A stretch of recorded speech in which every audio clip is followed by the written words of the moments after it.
and as well as consultation. UMLA nakaseng TMC Megalaya ubat Charles Spingrove. Ulabu ke Jingkeli ka Sorkar Megalaya Democratic Alliance Halor ke Jingeh bamsud Niew Jong Iaki Nonghikai Skul Primary ki batrai kontrak. Katkum ke Jong Jong ibat Charles ila ong baka Sorkar ke dan kam ban shimkhia iaki Jingeh balapen pau daki Nonghikai Jong ke Megalaya Government Lower Primary School Contractual Teachers Association.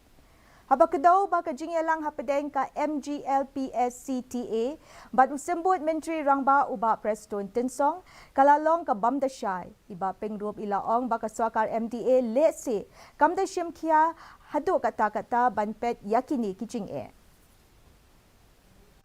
Concerns of the Meghalaya Government Lower Primary School Contractual Teachers Association should be taken a bit more seriously by this government and try and address their issues so that they deserve whatever benefits they need to get from this protest that they had.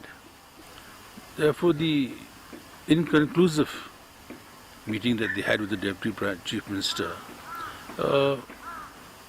will not go down well with them, and at the same time may send a signal to them that perhaps the government is not very serious in addressing their issues.